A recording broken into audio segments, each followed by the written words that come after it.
di sini tertulis masih memantau approval pemerintahan. Itu maksudnya gimana ya, Bu? Itu kita juga memang sudah mempertanyakan, baik itu ke Depkes, mau itu ke Menkes, apa robotik ini sebenarnya under lisensinya siapa. Tapi memang tidak ada sama sekali yang mau, kalau di Amerika, FDA ada. Di Amerika punya standarnya. Tapi begitu kita bicara tentang pemerintah Indonesia, itu memang sampai saat ini belum ada. Nah ini, tapi kita masih terus Pak, kita lagi cek, melihat, karena kan memang beberapa yang tadi disampaikan Pak Andi Arifin, beberapa insurans sudah boleh, kenapa PDL masih belum boleh?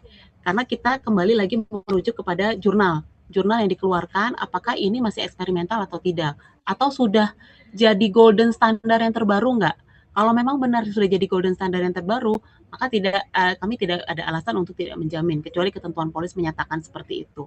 Nah, pemerintah pun juga kita kalau tanya masih ngambang jawabannya. Mereka bilang robotik it's a new way untuk treatment. Tapi apakah sudah bisa dijamin? Mereka masih terus jawabannya ngambang. Nah, itu kita terus pantau, Pak. Selain kita lihat dari beberapa insurance, dari perkembangan pemerintah juga kita pasti lihat, karena kalau sudah ada regulasinya untuk untuk bisa jamin, ya kita nggak mau ketinggalan lah seperti itu sih Pak. Itu mungkin Pak Hendrik yang bisa saya sampaikan.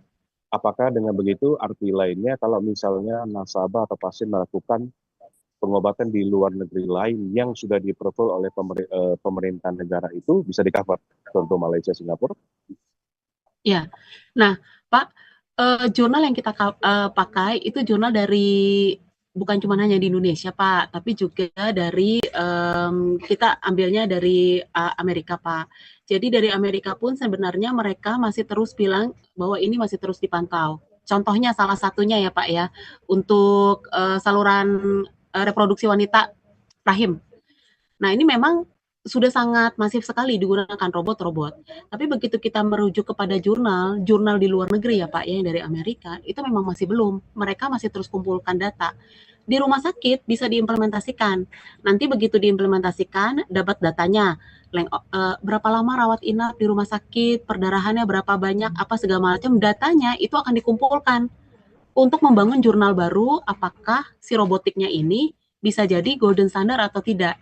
Nah, itu Pak. Jadi kita sebenarnya tidak merujuk kepada pemerintah dari masing-masing negara, tapi kita balik lagi kepada jurnal yang dipublikasi dan tentu saja terakreditasi apakah robotik ini sudah jadi golden standard yang baru atau tidak, seperti itu Pak. Kalau rumah sakit, saya yakin rumah sakit masing-masing itu juga ada beberapa. Di Indonesia pun juga sudah mulai beberapa Ya, mulai menggunakan. banyak, benar. Sudah mulai banyak Betul mereka Pak. masih robotik. Iya, iya, iya. Nah, ini yang kita lagi masih terus pantau terkait dengan robotik, apakah kita sudah bisa accept atau adopt atau belum, seperti itu, Pak. Tapi kalau sampai saat ini, untuk beberapa jurnal yang saya baca dan terus update, itu masih belum, Pak. Bukankah kalau misalnya udah dengan robotik lebih minimal invasif ya, sehingga lebih berdampak baik ke biaya-biaya pengobatan dan lain-lain ya, dan terhadap kesembuhan pasien ya, Bu? Bukankah fokusnya di kesembuhan ya dibanding jurnal dan izin? Bukan. Iya. Nah, Bapak benar. Sebenarnya tujuannya robotik itu tuh fokusnya kepada proses kesembuhannya dari nasabah. Tapi contoh misalnya ya, laparoskopik itu juga sebenarnya minimal invasif. Dia hanya melubangi 3 lubang dan kemudian masukkan kamera ke dalam untuk dilakukan laparoskopik. Nah, sedangkan kalau robotik ini kali ini dokternya nggak perlu masuk ke dalam, tapi cukup dengan robotnya yang melakukan seperti itu.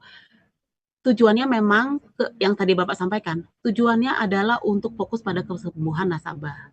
Tetapi, nah ada tapinya. Ya, tetapi ada datanya sampai saat ini masih terus dikumpulkan. Jadi apakah misalnya dengan laparoskopik dan dengan robot, mana yang lebih efektif? Nah, data ini yang masih terus dikumpulkan. Karena itu kita bilangnya bahwa ini memang masih terus dilihat karena ternyata pada waktu ada beberapa jurnal mau pakai laparoskopik, mau pakai robot sama saja. Lama rawat inapnya sama, nyerinya sakit sama, perdarahan invasi perdarahannya juga sama. Akhirnya dari apa namanya itu tuh dari jurnal menyatakan tidak ada perbedaan, cuman harga jauh lebih mahal. Nah, ini kan pastinya kita akan mau yang lebih cost efisiensi, seperti itu, Pak.